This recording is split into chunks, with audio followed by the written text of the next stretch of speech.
Hello guys, நான் உங்கள் தோழி. Welcome to my channel. No all hi. இன்றைக்கி என்ன அப்படின்னு பார்த்தீங்கன்னா, உருளைக்கிழங்கு மசாலா, அதாவது ஸ்பைஸ் இல்லாமல் மஞ்சள் தூள் பச்சை மிளகாய் மட்டும் போட்டு செய்கிற உருளைக்கிழங்கு மசாலா. ஸோ சிம்பிளாக முடிச்சிடலாம். ஃபஸ்ட்டு நான் ஒரு 4-5 உருளைக்கிழங்கு ஹாஃபாக கட் பண்ணி குக்கரில் போட்டு வேக வச்சுருக்கேன். ஒரு 4 விசில் வரட்டும். தாளிக்கிறதுக்கு வந்து பார்த்திங்கன்னா, பெரிய வெங்காயம் பொடியாக கட் பண்ணி வச்சுக்கோங்க. பச்சை மிளகாய் ஒரு 2 பச்சை மிளகாய் கட் பண்ணி வச்சுக்கோங்க. இதுக்கு வேறு எந்த மிளகாத்தூள் காரம் மசாலா எதுவுமே நான் போடல, இது மட்டும்தான் செய்ய போகிறேன். ஸோ அதுக்கப்புறம் பார்த்திங்கன்னா, தேங்காய் ஒரு 2 பீஸ் தேங்காய், கொஞ்சோண்டு சீரகம் போட்டு மிக்சியில் போட்டு அரைச்சி வச்சுக்கோங்க, நல்லா துருவின மாதிரி.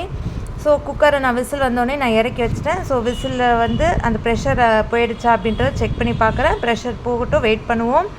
ப்ரெஷர் போன பிறகு நம்ம அதை ரிமூவ் பண்ணி அந்த விசிலை நம்ம எடுத்துடலாம். ஈஸி.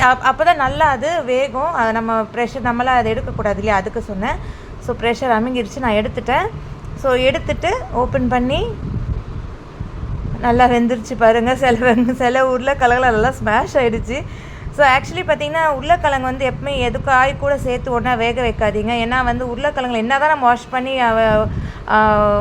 வேக வச்சாலும் அதில் இருக்கிற அந்த மண் வந்து மற்ற வெஜிடபிள்ஸோடு கலந்துரும். அதனால் வந்து எப்பவுமே உருளைக்கிழங்க தனியாக வேக வைங்க.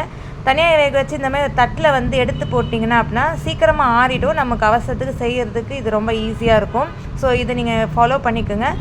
நான் எல்லாத்தையும் எடுத்து வச்சுட்டேன். எல்லாத்தையும் எடுத்து தட்டில் ட்ரான்ஸ்ஃபர் பண்ணிட்டேன். ஸோ உருளைக்கிழங்கு வந்து பார்த்திங்கன்னா, நான் அதாவது அதை நேராக அப்படி வச்சா தான் அது வந்து சீக்கிரம் அந்த ஆறும். ஏன்னா அதுதான் நம்ம தோல் உரித்து எடுக்க போகிறது. அதனால் அந்த இடம் நல்லா ஆறுனதுக்காக நான் திருப்பி விடுறேன். திருப்பி விட்டுட்டு ஒரு ஃபேன் கீழேயோ இல்லை அது பாட்டு காற்றுல ஆறிடும். ஸோ இந்த டைமில் நம்ம வந்து ரெடி பண்ணிடலாம்.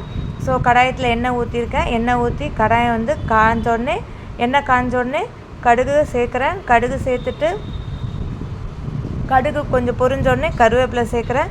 ஸோ ரெண்டும் நல்லா கொஞ்சம் பொரிஞ்சோடனே கருவேப்பிலை கொஞ்சம் லைட்டாக கிறிஸ்பியான உடனே நம்ம கட் பண்ணி வச்சுருந்த வெங்காயத்தை வந்து அதில் நான் ஆட் பண்ணுறேன். வெங்காயம் அந்த பச்சை மிளகாவை ஆட் பண்ணுறேன். ஸோ நல்லா வந்து அதை வதக்குங்க. கொஞ்சம் அதாவது ரொம்ப இல்லை, ஓரளவுக்கு நல்லா வதங்கினா போதும். தேவையான உப்பு சேர்த்திங்கன்னா நல்லா ஃபாஸ்ட்டாக வதங்கிடும்.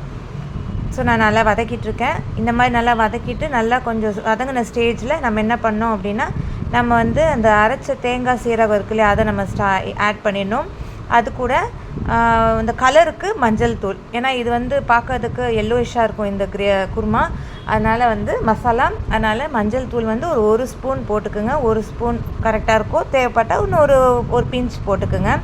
ஸோ அதையும் போட்டு நல்லா கொஞ்சம் கிளறி விட்டுட்டு, அந்த தேங்காயும் மஞ்சள் தூளும் வந்து கொஞ்சம் அந்த பச்சை ஸ்மெல்லு போகணும். அதனால கொஞ்சம் கிளறி விடுங்க.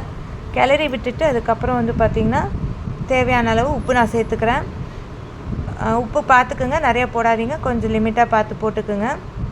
ஸோ நான் தேவையான அளவு நான் உப்பும் சேர்த்துட்டு நான் வந்து எல்லாத்தையுமே நல்லா வந்து நான் கிளறேன்.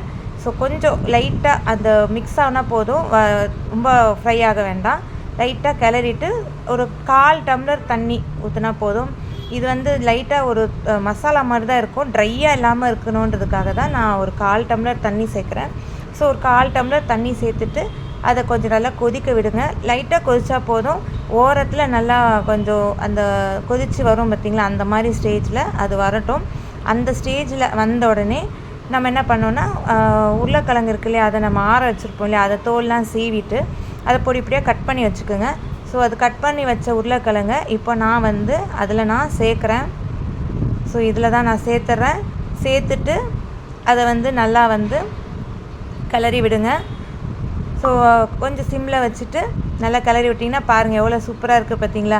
ஸோ இந்த மாதிரி தான் இருக்கும் உருளைக்கிழங்கு மசாலா. பார்க்க யம்மியாக இருக்குது பார்த்தீங்களா. இது நீங்கள் தோசை, சப்பாத்தி, இட்லி எல்லாத்துக்குமே நல்ல காம்பினேஷனுங்க. சாதத்துக்குலாம் செம்மையாக இருக்கும். அதுவும் ரசம் வச்சு இந்த சாம்பாருக்குலாம் வச்சிங்கன்னா நல்லா காம்பினேஷனாக இருக்கும். ஸோ இந்த மாதிரி தான் வந்து இந்த உருளைக்கிழங்கு மசாலா செய்யணும். இது ஸ்பைஸே இல்லாமல் ஜஸ்ட் வெறும் பச்சை மிளகாய் மஞ்சள் தூள் வச்சு அந்த தேங்காய் சீரகம் அரைச்சி போடுறதா இதுக்கு ஒரு டேஸ்ட்டே, இதுக்கு ஒரு அல்டிமேட் டேஸ்ட் கொடுக்குறதே அது ஒன்று தான் மெயினாக. ஸோ நீங்களும் ட்ரை பண்ணி பாருங்கள். இந்த மாதிரி ட்ரை பண்ணி பார்த்துட்டு உங்களோட ஃபீட்பேக்கை எனக்கு இந்த வீடியோவில் சொல்லுங்கள். நானும் வந்து உங்களுடைய எக்ஸ்பீரியன்ஸை நானும் தெரிஞ்சுக்கிறேன். ஸோ நல்லாயிருக்கும் அப்படின்னு நான் நினைக்கிறேன். ஸோ என்னோடய சேனலை மறக்காமல் சப்ஸ்கிரைப் பண்ணுங்கள். இந்த வீடியோ பிடிச்சிருந்தால் லைக் பண்ணுங்கள். என்னோடய சேனலை என்னுடைய வீடியோவை கமெண்ட் பண்ணுங்கள். ஸோ மீண்டும் அடுத்த வீடியோ உங்களை நான் சந்திக்கிறேன். தேங்க்யூ ஃபார் வாட்சிங். Bye. Have a great day.